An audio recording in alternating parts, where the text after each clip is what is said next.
আসসালামু আলাইকুম। বন্ধুরা দেখতে পাচ্ছেন আমাদের হাতে একটি ভিভো ব্র্যান্ডের Y21 মডেলের একটি মোবাইল ফোন। কাস্টমার নিয়ে আসছে এই ফোনটার একটা প্রবলেম অফ হয় এবং অন হয়। এই কাজটা করার জন্য আমাদের মোবাইলটা খোলার প্রয়োজন। আসলে এই ব্যাক সেলটা খুলতে যেয়ে বেশিরভাগ টেকনিশিয়ানদের একটা ঝামেলা হয়। সেটা হচ্ছে ব্যাক পার্টের সুন্দর পেইন্টটা উঠে যায় খুলতে গিয়ে। আসলে আমাদের কাছে এটা সঠিক একটা পদ্ধতি আছে। আমরা যেভাবে কাজটা করি, আমরা চেষ্টা করি একবারে নিচের লেয়ারে যে ফোমটা থাকে, ফোমের নিচে ওপেনারটা ঢোকানোর জন্য। ঠিক আমরা এইভাবে প্রত্যেকটা ব্যাকশেলই খুলি, একটাও ড্যামেজ হয় না। আশা করি এটাও হবে না। তো যেহেতু এটা প্লাস্টিক একটা ব্যাকশেল, এখানে আপনার হিট দেওয়ার কোনো সুযোগ নাই, বা দিলেও হালকা পরিমাণে হিট দেওয়া যায়, যে হিটে আসলে ফোনটা খুলে না। তো আমরা ওপেনার দিয়ে চেষ্টা করতেছি, হালকা থিনার দিয়ে।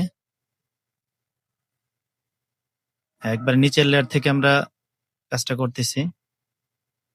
দেখি, এই জায়গাটাতে একটু সাবধান। এখানে কিন্তু আপনার ফিঙ্গারপ্রিন্ট সেন্সরের একটা রিবন থাকে, কোনোভাবে স্ক্র্যাচ করলেই কিন্তু শেষ। চারপাশটাতে আমরা আস্তে আস্তে খুলতেছি, একটু থিনার দিয়ে নিলাম আবার। টানা হেঁচড়া করার কোনো সুযোগ নাই।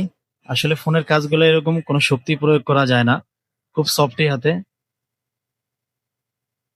যে আমরা কিন্তু ফোনের নিচ থেকেই কিন্তু আপনার লেয়ারটা টানতেছি, কোনো শক্তি প্রয়োগ করা যাবে না। এটা প্রাকৃতিক নিয়মই খুলে যাবে আশা করি। আবার থিনে দিয়ে নিলাম। এই জায়গাতে একটু সাবধান, এখানে যেহেতু ক্যামেরা সেন্সর, এখানে থিনার লাগলে কিন্তু ক্যামেরা ড্যামেজ হওয়ার সম্ভাবনা আছে। আমরা এই যে ফোম বের হয়ে গেছে, ফোমের নিচ থেকে কিন্তু আপনার লেয়ারটা টানছি। বেশি জোরে চাপ দেওয়া যাবে না, আর অল্প একটু ভেজে আছে। আর একটু থিনার দিয়ে নিলাম। প্রায় সম্পন্ন, আলহামদুলিল্লাহ অক্ষত অবস্থায় আছে। এই যে আমরা ফোমের নিচ থেকে লেয়ারটা টানছি, এই জন্য মূলত আসলে জিনিসটা ড্যামেজ হয় নাই, সুন্দরভাবে আছে।